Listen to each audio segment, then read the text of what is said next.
All right, so let's see. When it comes to Saturn, which is what's up next, remember Saturn is the planet of responsibility. And it moves in a very different way as Jupiter. So usually, when wherever Saturn goes, we can see challenges for people. In this case, as it comes for predictions for general world, we can see that Saturn is well positioned because Saturn is in its own sign of Aquarius. So Saturn is extremely powerful when it's in its Mula Trikona sign of Aquarius. And this, of course, is a very good thing for all of us during this year. So, most of the things that you are hearing about the explosion of AI, artificial intelligence, the massive change that is happening regarding this, it's becoming mainstream, it's becoming very popular.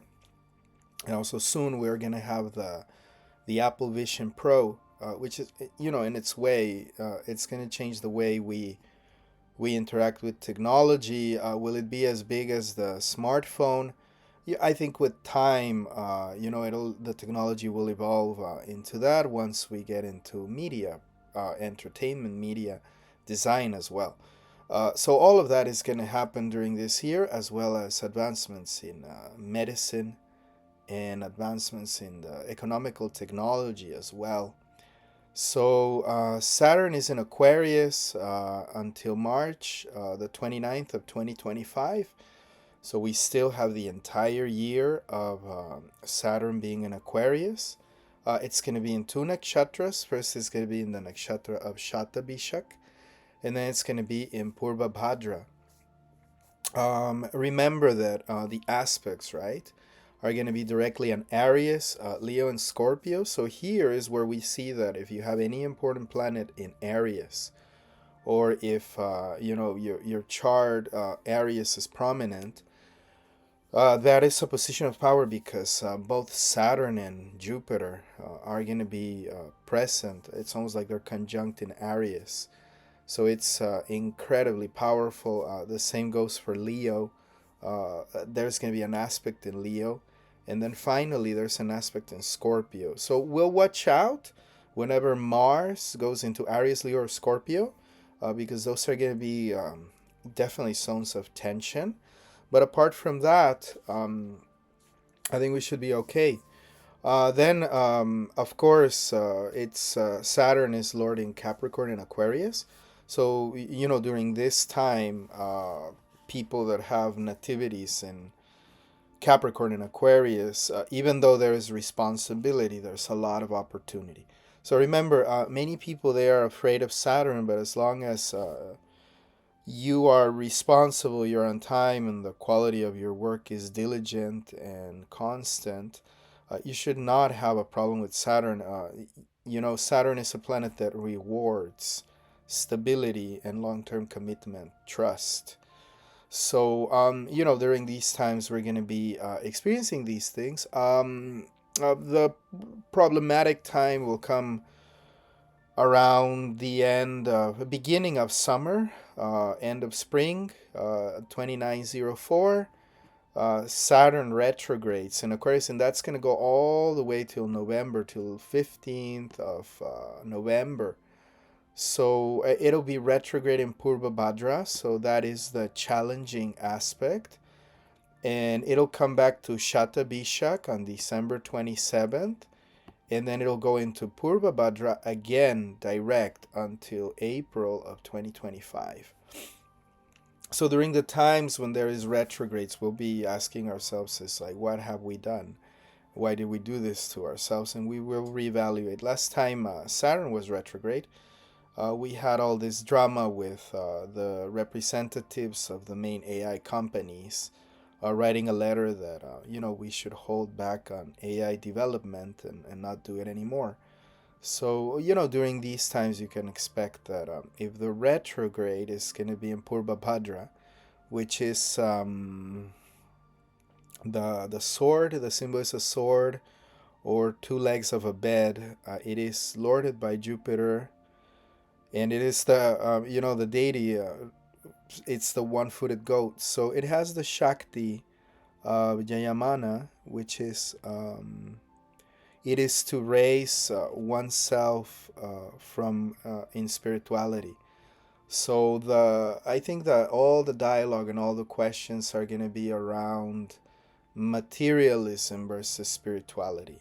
What are the spiritual implications for society now that AI is here? In what way are we going to regulate? I think during this year we're going to have problems that we didn't know we had to have.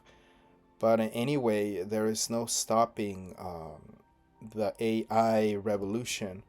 So it'll be definitely a breaking point. I think by the time that Saturn is out of Aquarius, the AI revolution will have happened. So remember, that is until March 29th of 2025. So we still have all 2024 and all spring of 2025 for this cycle to complete. Remember, Saturn moves really slow, so the transition will be completed. While Saturn is in the constellation of Shatabhishak, many changes because the constellation belongs to Rahu. And there's also a period of healing for humanity. So what Saturn will tend to give, right, is opportunities and, whatever it is that has gone wrong in society. Saturn slowly but surely will give us an opportunity to rebuild. From my point of view, this only adds to the thunder of the year. It only adds to the possibility of goodness, of greatness in the year. Of course, we have the challenges of overcoming our material selves and asking ourselves, why are we doing what we are doing, which is what the program is about and what the purpose is about of living everything that we are living. I've seen many videos online where people are being extremely dramatic about year 2024, saying that it's a year of a shift, that, we're going to have people very polarized and that, there's going to be a lot of argument and a lot of war. It doesn't look to me like that 2024 is going to be like that from the information that I can see and that what I have. There might be a crisis, but the crisis and the whole point of going through a crisis, it's like having a surgery.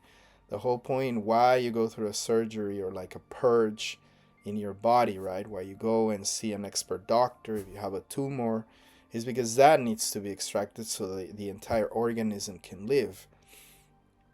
So it looks to me more like that this year. That it's, from the part of Saturn, very adamantly and in a very scientific, clean way, the Earth is being cleansed of outdated ideas or outdated attitudes that no longer need to be there so that humanity can move forward, for a few years into prosperity. Now, is it going to be a complicated year? Yes, economically, it can be complicated, but there's going to be a lot of opportunity. So, in the end of the day, I think it is more the question of what we do with abundance rather than a lack of abundance this year. So, we need to plan. So, anyway, look, if you're going online and you're seeing all these clickbait videos that, the year is going to be really bad and, prepare for the purge and the ascent into the fifth dimension and all of that stuff. Remember that people put those videos online and they're clickbait. It has to be so alarming that people click on it because they prey on fear. But from the point of view of Vedic astrology, the power of knowledge is that it can give us equanimity.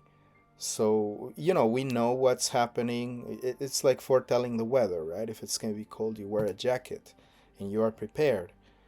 From my point of view, other years were less harmonic and more challenging. This year looks to me like, okay, there's definitely going to be a lot of illusion. We'll see it when we go into Rahu and Ketu and, of course, karma that is being processed.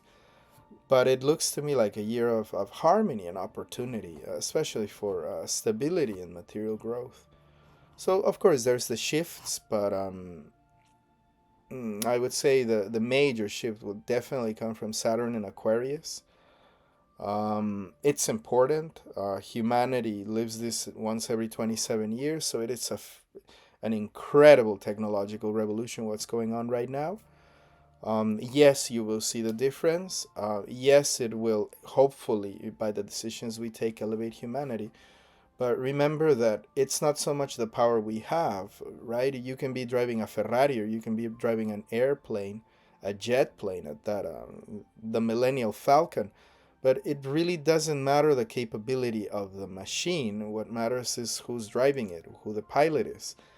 And that is always coming back to spirituality and our moral, ethical, and spiritual standing as human beings, right? Our awareness of others, our awareness of our karmic responsibility, our awareness of our spiritual potential, which is pure freedom.